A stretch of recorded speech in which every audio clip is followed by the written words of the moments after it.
Números, capítulo 10. O Senhor disse a Moisés: faça 2 cornetas de prata batida, a fim de usá-las para reunir a comunidade e para dar aos acampamentos o sinal de partirem. Quando as 2 cornetas tocarem, a comunidade inteira se reunirá diante de você à entrada da tenda do encontro. Se apenas uma tocar, os líderes, chefes dos clãs de Israel, se reunirão diante de você. Quando a corneta der um toque de alerta, as tribos acampadas a leste deverão partir. Ao som do segundo toque, os acampamentos do lado sul partirão. O toque de alerta será o sinal para partir. Para reunir a assembleia, faça soar as cornetas, mas não com o mesmo toque. Os filhos de Arão, os sacerdotes, tocarão as cornetas. Este é um decreto perpétuo para vocês e para as suas gerações. Quando em sua terra vocês entrarem em guerra contra um adversário que os esteja oprimindo, toquem as cornetas e o Senhor, o Deus de vocês, se lembrará de vocês e os libertará de seus inimigos. Também em seus dias festivos, nas festas fixas e no primeiro dia de cada mês, vocês deverão tocar as cornetas por ocasião dos holocaustos e das suas ofertas de comunhão, e elas serão um memorial em favor de vocês perante o seu Deus. Eu sou o Senhor, o Deus de vocês. No 20º dia do 2º mês do 2º ano, a nuvem se levantou de cima do tabernáculo que guarda as tábuas da aliança. Então, os israelitas partiram do deserto do Sinai e viajaram por etapas, até que a nuvem pousou no deserto de Parã. Assim partiram pela primeira vez, conforme a ordem do Senhor anunciada por Moisés. Os exércitos do acampamento de Judá partiram primeiro, junto à sua bandeira. Naasson, filho de Aminadab, estava no comando. Natanael, filho de Zuar, comandava os exércitos da tribo de Issacar. E Eliabe, filho de Elon, chefiava os exércitos da tribo de Zebulon. Quando o tabernáculo era montado, os gersonitas e os meraritas o carregavam e partiam. Os exércitos do acampamento de Ruben partiram em seguida junto à sua bandeira. Elisur, filho de Zedeur, estava no comando. Zelumiel, filho de Zurizadai, comandava os exércitos da tribo de Simeão. Eliasaf, filho de Deuel, chefiava os exércitos da tribo de Gade. Então os coatitas partiram carregando as coisas sagradas. Antes que eles chegassem, o tabernáculo já deveria estar armado. Os exércitos do acampamento de Efraim partiram em seguida, junto à sua bandeira. Elisama, filho de Amiúde, estava no comando. Gamaliel, filho de Pedazur, comandava os exércitos da tribo de Manassés.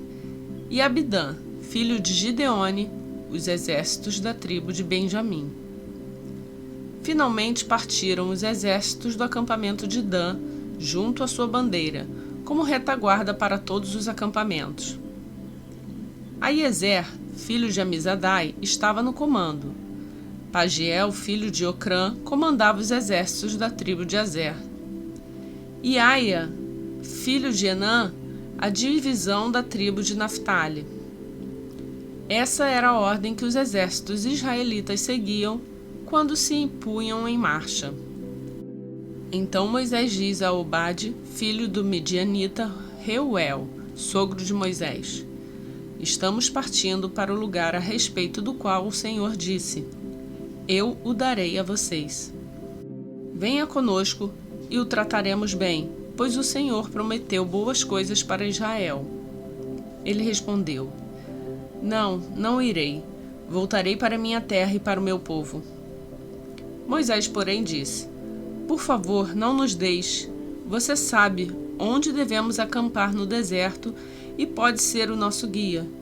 Se vier conosco, partilharemos com você todas as coisas boas que o Senhor nos der. Então eles partiram do monte do Senhor e viajaram 3 dias. A arca da aliança do Senhor foi à frente deles durante aqueles 3 dias para encontrar um lugar para descansarem. A nuvem do Senhor estava sobre eles de dia, sempre que partiam de um acampamento. Sempre que a arca partia, Moisés dizia: Levanta-te, ó Senhor, sejam espalhados os seus inimigos e fujam de diante de ti os teus adversários. Sempre que a arca parava, ele dizia: Volta, ó Senhor, para os incontáveis milhares de Israel.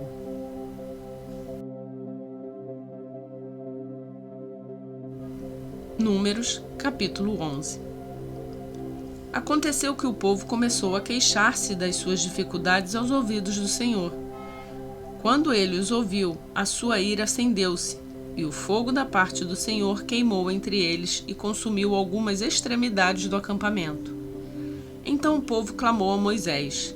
Este orou ao Senhor, e o fogo extinguiu-se. Por isso, aquele lugar foi chamado Taberá, porque o fogo da parte do Senhor queimou entre eles. Um bando de estrangeiros que havia no meio deles encheu-se de gula, e até os próprios israelitas tornaram a queixar-se e diziam: Ah, se tivéssemos carne para comer!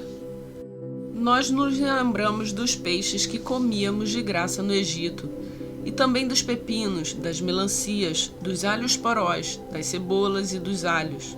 Mas agora perdemos o apetite, nunca vemos nada a não ser esse maná. O maná era como semente de coentro e tinha aparência de resina.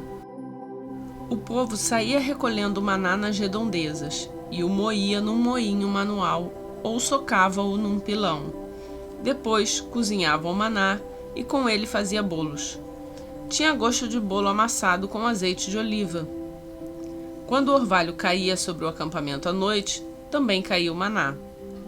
Moisés ouviu gente de todas as famílias se queixando, cada uma à entrada de sua tenda. Então acendeu-se a ira do Senhor, e isso pareceu mal a Moisés. E ele perguntou ao Senhor: Por que trouxeste este mal sobre o teu servo? Foi por não te agradares de mim que colocaste sobre os meus ombros a responsabilidade de todo esse povo? Por acaso fui eu quem o concebeu? Fui eu quem o deu à luz? Por que me pedes para carregá-los nos braços, como uma ama carrega um recém-nascido, para levá-lo à terra que prometeste sob juramento aos seus antepassados? Onde conseguirei carne para todo esse povo? Eles ficam se queixando contra mim, dizendo: Dê-nos carne para comer. Não posso levar todo esse povo sozinho. Essa responsabilidade é grande demais para mim. Se é assim que vais me tratar, mata-me agora mesmo. Se te agradas de mim, não me deixes ver a minha própria ruína. O Senhor disse a Moisés: Reúna 70 autoridades de Israel, que você sabe que são líderes e supervisores entre o povo. Leve-os à tenda do encontro para que estejam ali com você. Eu descerei e falarei com você, e tirarei o espírito que está sobre você e o porei sobre eles. Eles o ajudarão na árdua responsabilidade de conduzir o povo, de modo que você não tenha que assumir tudo sozinho. Diga ao povo: Consagrem-se para amanhã, pois vocês comerão carne. O Senhor os ouviu quando se queixaram a ele, dizendo: Ah, se tivéssemos carne para comer! Estávamos melhor no Egito. Agora o Senhor dará carne a vocês e vocês a comerão. Vocês não comerão carne apenas 1 dia, ou 2, ou 5, ou 10 ou 20, mas 1 mês inteiro, até que saia carne pelo nariz de vocês e vocês tenham nojo dela, porque rejeitaram o Senhor, que está no meio de vocês, e se queixaram a ele, dizendo: Por que saímos do Egito? Disse, porém, Moisés: Aqui estou eu no meio de 600.000 homens em pé, e dizes: Darei a eles carne para comerem durante 1 mês inteiro. Será que haveria o suficiente para eles se todos os rebanhos fossem abatidos? Será que haveria o suficiente para eles se todos os peixes do mar fossem apanhados? O Senhor respondeu a Moisés: Estará limitado o poder do Senhor? Agora você verá se a minha palavra se cumprirá ou não. Então Moisés saiu e contou ao povo o que o Senhor tinha dito. Reuniu 70 autoridades dentre eles e as dispôs ao redor da tenda. O Senhor desceu na nuvem, e lhe falou e tirou do Espírito que estava sobre Moisés, e o pôs sobre as 70 autoridades. Quando o Espírito veio sobre elas, profetizaram, mas depois nunca mais tornaram a fazê-lo. Entretanto, 2 homens, chamados Eldade e Medade, tinham ficado no acampamento. Ambos estavam na lista das autoridades, mas não tinham ido para a tenda. O Espírito também veio sobre eles e profetizaram no acampamento. Então certo jovem correu e contou a Moisés: Eldade e Medade estão profetizando no acampamento. Josué, filho de Num, que desde jovem era auxiliar de Moisés, interferiu e disse: Moisés, meu senhor, proíba-os. Mas Moisés respondeu: Você está com ciúmes por mim? Quem dera todo o povo do Senhor fosse profeta e que o Senhor pusesse o seu espírito sobre eles. Então Moisés e as autoridades de Israel voltaram para o acampamento. Depois disso, veio um vento da parte do Senhor que trouxe cordonizes do mar e as fez cair por todo o acampamento a uma altura de 90 centímetros, espalhando-as em todas as direções num raio de um dia de caminhada. Durante todo aquele dia e aquela noite, e durante todo o dia seguinte, o povo saiu e recolheu cordonizes. Ninguém recolheu menos de 10 barris. Então, eles as estenderam para secar ao redor de todo o acampamento. Mas enquanto a carne ainda estava entre os seus dentes, e antes que a ingerissem, a ira do Senhor acendeu-se contra o povo, e ele o feriu com uma praga terrível. Por isso, o lugar foi chamado Quibrote Atavá, porque ali foram enterrados os que tinham sido dominados pela gula. De Quibrote Atavá, o povo partiu para Azerote e lá ficou.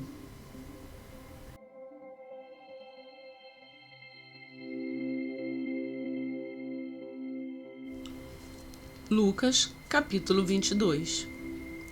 Estava se aproximando a festa dos pães sem fermento, chamada Páscoa, e os chefes dos sacerdotes e os mestres da lei estavam procurando um meio de matar Jesus, mas tinham medo do povo. Então Satanás entrou em Judas, chamado Iscariotes, um dos 12. Judas dirigiu-se aos chefes dos sacerdotes e aos oficiais da guarda do templo, e tratou com eles como lhes poderia entregar Jesus. A proposta muitos alegrou, e lhe prometeram dinheiro. Ele consentiu e ficou esperando uma oportunidade para lhes entregar Jesus quando a multidão não estivesse presente. Finalmente chegou o dia dos pães sem fermento, no qual deveria ser sacrificado o cordeiro pascal. Jesus enviou Pedro e João dizendo: Vão preparar a refeição da Páscoa. Onde queres que a preparemos? Perguntaram eles. Ele respondeu: Ao entrarem na cidade, vocês encontrarão um homem carregando um pote d'água.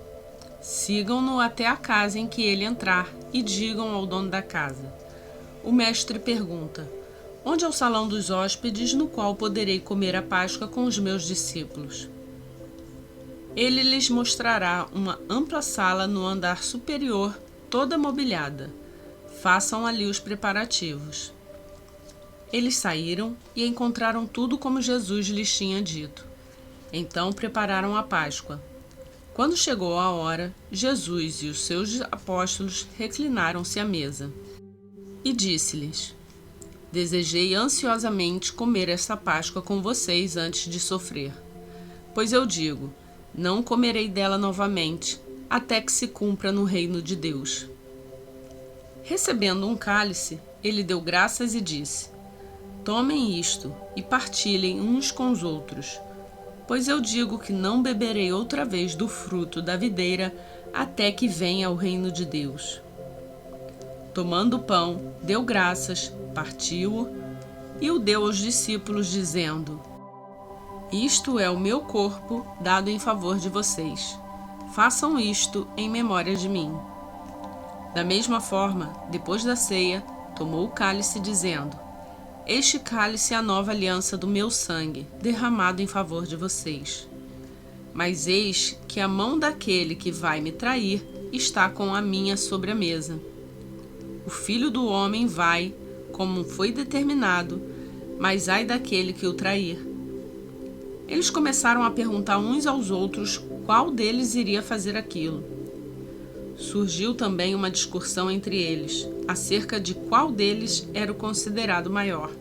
Jesus lhes disse: Os reis das nações dominam sobre elas, e os que exercem autoridade sobre elas são chamados benfeitores.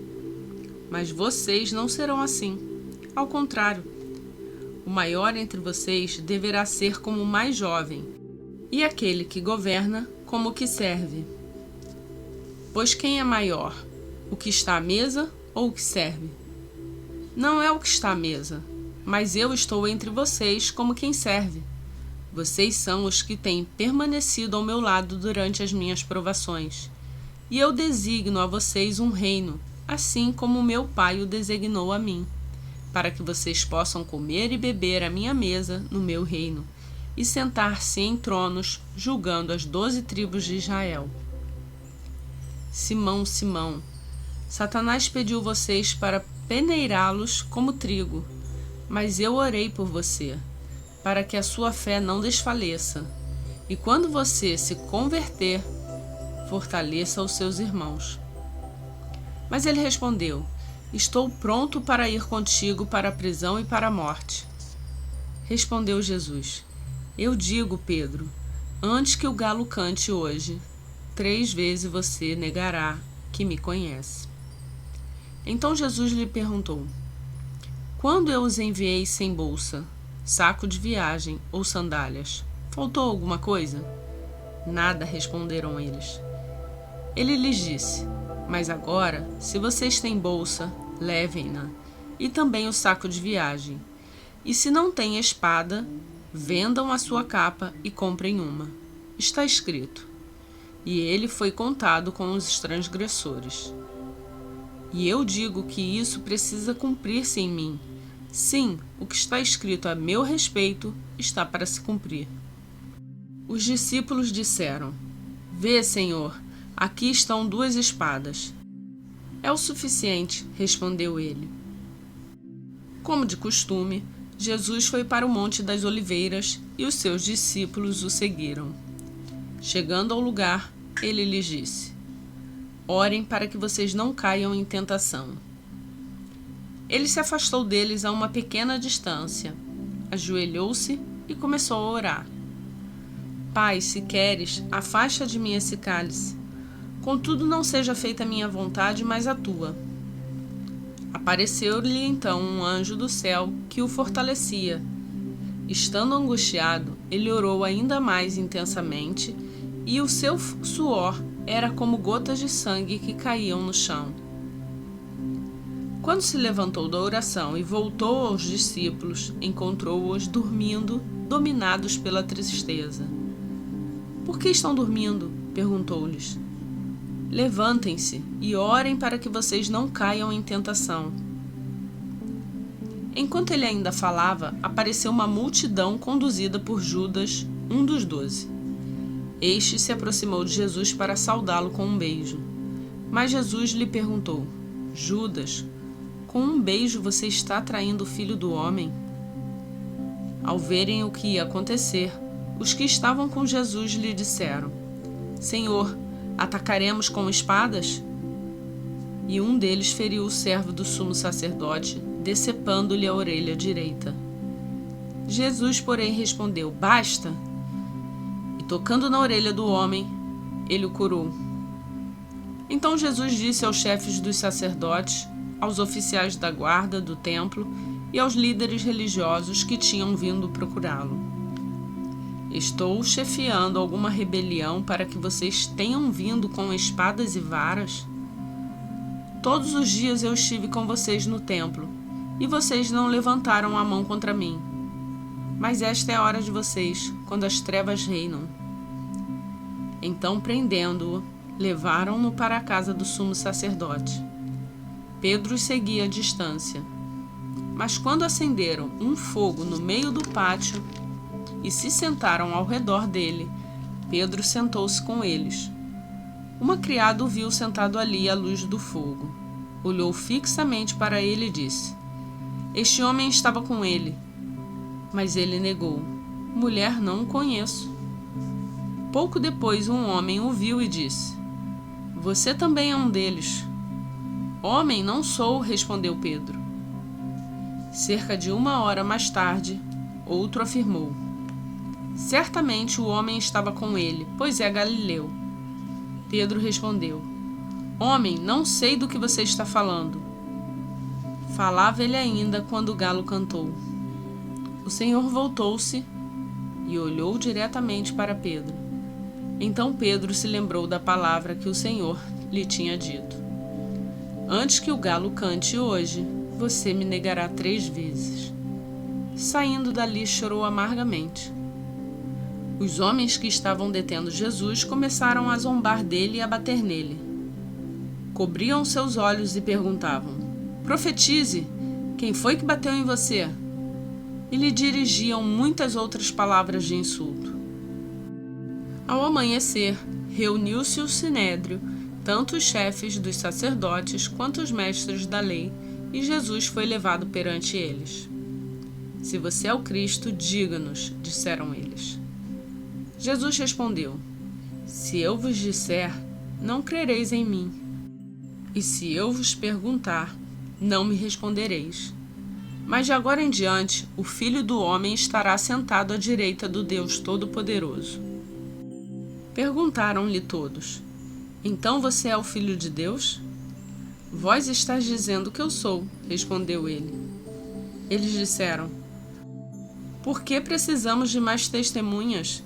Acabamos de ouvir dos próprios lábios dele.